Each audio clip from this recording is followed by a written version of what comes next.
Alright guys, welcome back to the channel. Thank you for tuning into today's video. We have more gaming and PlayStation news, rumours and leaks to go over. Huge shout out to the God of War and Uncharted channel members. Your support, as always, is absolutely phenomenal. And if you're new here to the channel, consider subscribing and becoming a channel member. Right then, it looks like we might have gotten an early look at the release date for the highly anticipated game Mafia: The Old Country, and thanks to what appears to be an accidental leak from the publisher 2K. In a blog post originally published on Steam to promote their upcoming panel at PAX East 2025, a specific release date was mentioned, and that was August the 8th, 2025.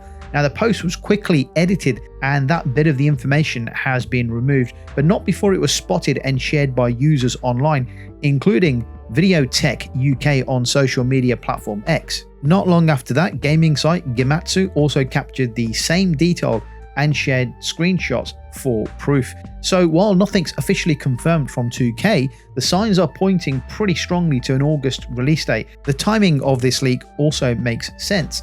2K and the game developer Hangar 13 have a panel scheduled at PAX East on May the 8th, and it's expected that this is when they'll officially confirm the release date, along with some new gameplay footage. Now, if you've been following the title, you'll probably know that Mafia: The Old Country was announced around 8 months ago as a prequel to the original Mafia game. It's set in the early 1900s and takes place in Sicily, specifically in a fictional town called San Celeste. The location will be familiar to longtime fans of the series, as it has been referenced in Mafia 2 and the Mafia Definitive Edition. In terms of story, the game takes us back to its roots of the Italian mob. You'll be playing as Enzo Favara, a man trying to survive and earn his place in the Cosa Nostra, the infamous Sicilian crime organization. Hangar 13 describes it as a gritty, third-person action adventure set in a brutal and unforgiving time. The goal is to show the early days of organized crime and how it all began in the old country.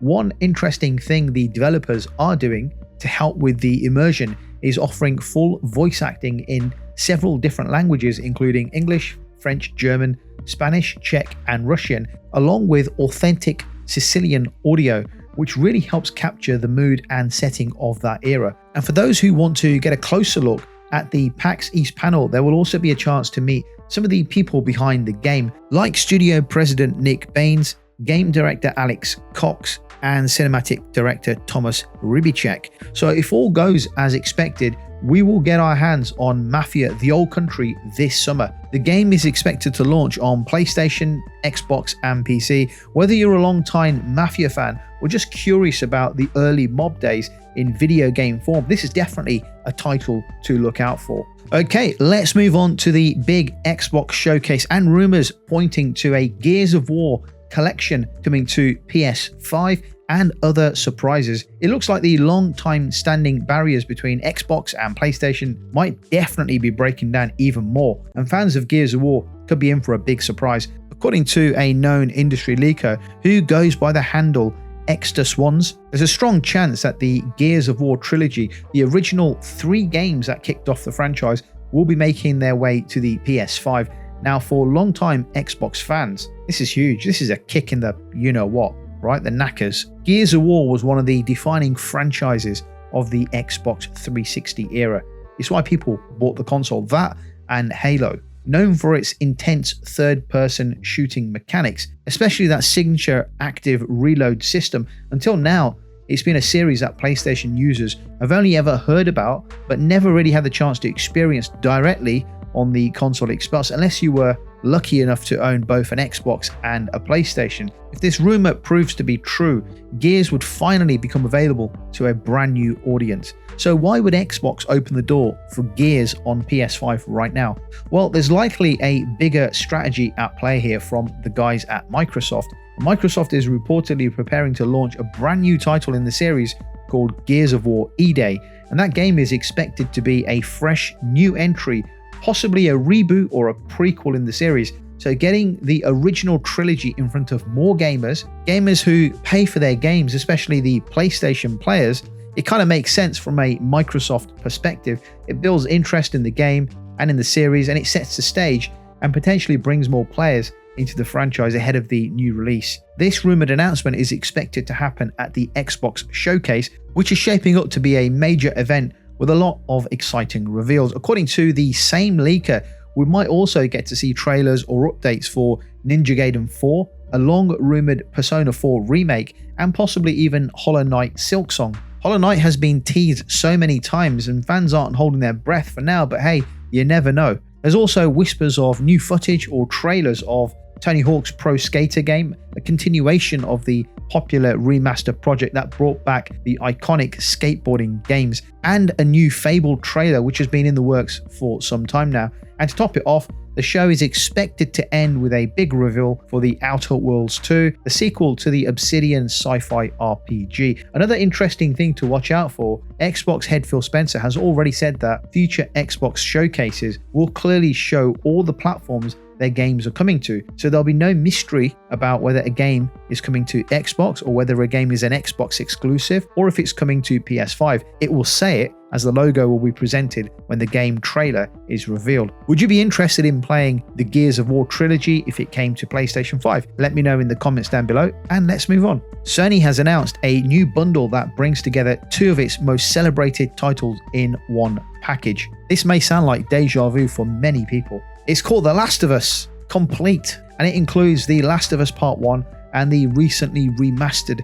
Last of Us Part 2, both playable on the PS5. Now look, these two games are great, but come on Sony, you're taking the piss. Let me tell you a little bit about the complete set. The bundle gives players the full story of Joel and Ellie, covering the emotional highs and lows that have made The Last of Us series one of the most talked about and most impactful franchises in modern gaming. If you've never played either game, where the hell have you been? Where have you been if you've never played one of these games? Or if you're looking for an excuse to replay them with improved visuals and performance, this package might be the perfect starting point. So what's in the bundle? Well, the digital version of The Last of Us Complete is priced at $100 or £94 in the UK, and it's available through the PlayStation Store. That gets you both the games in one convenient download. That's it, you just get the games. But for collectors, or those who just prefer physical editions, there's a special version coming out on July the 10th. The physical collector's edition will only be available through the PlayStation Direct and will cost $120 US and £109 in the UK. Here's what's included in the physical edition. It comes with a custom steelbook case that holds 2 discs, one for each game, a selection of art prints, a printed copy of The Last of Us American Dreams, which is a comic book prequel to the series. So why does this matter? The release comes at a time when The Last of Us is enjoying a new wave of popularity thanks to the success of the HBO TV adaptation, which introduced the story to a broader audience. Interest in the game series is even higher than ever before. For people who watch the show and now want to experience the original source material for themselves, this complete bundle is an ideal entry point, and from a technical perspective, both games look and run better than ever before on the PS5 and especially the PS5 Pro. Part 1 has been completely rebuilt from the ground up, and Part 2 remastered includes enhanced visuals, faster loading times, and even some brand new content like developer commentary and a roguelike survival mode. So the question is, are you getting The Last of Us? Again, let me know in the comments. Let's move on. EA Sports F1 25 is set to launch at the end of May, and this time around it's doing something pretty significant. It's going to be the first F1 game from Codemasters made exclusively for current generation consoles like the PS5. That means no last gen support, which it has done in previous titles. And with that, the developers are taking the opportunity to really push the game forward, both visually and in terms of gameplay. One of the biggest changes coming to this year's edition is a major revamp of the popular My Team career mode. In previous F1 games, this mode let you create your own team and jump into the season as both the team owner and one of the drivers. It gave you control over everything from car development to race strategy, and it's been one of the most loved features in the series. But for F1 25, things are being shaken up. The new approach to My Team shifts your role into more of a behind-the-scenes, management-focused position. Instead of juggling the job of owning the team and being out on the track yourself, you'll now step into the role of a dedicated team owner, someone who is responsible for the bigger picture and long-term success of the team. That means your focus will be more about making important decisions that affects your team's future. You will need to manage areas like engineering, finances, staffing, and even driver contracts.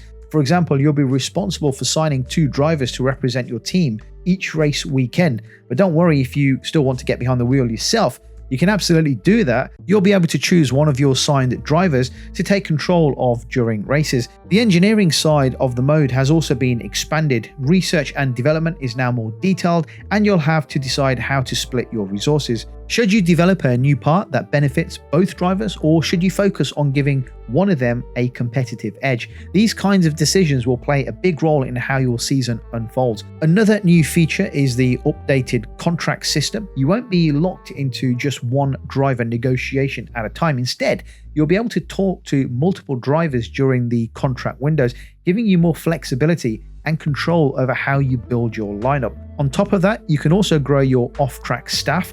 Hiring more people in different departments will help your team become more efficient, whether that's in car development, marketing, or operations. But there's a trade-off. More staff means higher costs, so keeping your budget balanced becomes part of the challenge. In the corporate area of the mode, there's a new editor that looks much more advanced compared to the previous versions. It gives you more creative control over your team's visual identity, so your cars can stand out on the grid. All of these updates are designed to make my team deeper, more realistic, and more engaging. Instead of just hopping into races and upgrading a few parts here and there, you'll be running a fully blown Formula 1 operation, making tough calls, planning for the future, and trying to guide your team to championship glory. So whether you're someone who loves the management side of motorsport or a player who enjoys building something from the ground up, EA Sports F1 25 looks like it's going to offer a lot more than just fast cars and fancy tricks. What do you think about the new direction for my team in F1 25? Let me know your thoughts in the comments down below, and let's move on. So Sony has confirmed a new round of PlayStation Plus price increases. This time it affects both Latin America and Australia. Starting April the 16th, 2025, PS Plus subscription prices will go up across all tiers in Australia. The breakdown, the detail of that is in the description. There's a link, click on that, you can have a look at all the prices across all the tiers. Just to give you a bit of a snapshot, PS Plus Essential 12 months is $102, PS Plus Extra 12 months is $187, and PS Plus Deluxe for 12 months is $214 Australian dollars. To put it into perspective, even with the higher prices, a 12-month Deluxe subscription in Australia comes out to around $133 US, which is slightly cheaper than what US users pay for PS Plus Premium. That said, it is worth noting that PS Plus Deluxe doesn't include cloud streaming, a feature available in other regions. So Aussie gamers are paying more, but still getting a little bit less. The same April 16th deadline also applies to 15 Latin American countries, where Sony has confirmed that prices are going up due to what they call global market conditions. These price hikes affect both new subscribers and existing ones once they hit their next billing date. The affected countries across the region, again, the link's in the description, but overall it includes Argentina, Bolivia, Chile, Colombia, Mexico, and many others. Like I said, the link is in the description. Essentially, briefly glancing through the prices, this is what they are. Again, check the link out if you want more detail. PS Plus Essential, 12 months, $64.99, PS Plus Extra 12 months, $107.99, and PS Plus Deluxe 12 months, $124.99. The change reflects a $10 to $18 increase depending on the tier system. Deluxe again is a bit of a downgrade compared to the Premium. It's what Sony offers in places that cannot access PS3 game streaming. The announcement, however, comes alongside news that several new titles, including Hogwarts Legacy, will be added to the PS Plus Extra and Premium libraries very soon. Whether that's enough to soften the blow of these price hikes is up for debate. Look, I feel like the discussion around price hikes is always one that keeps coming around. For those that want to subscribe and access those games, if you feel there's value there, go ahead and subscribe. Subscribe to PS Plus, take advantage of the games, have a great time. For those that think it's too expensive or not worth it, don't sub. It's really that simple. It's not really a debate, is it? Let me know your thoughts in the comments down below. Thank you for watching, and I'll catch you on the next video.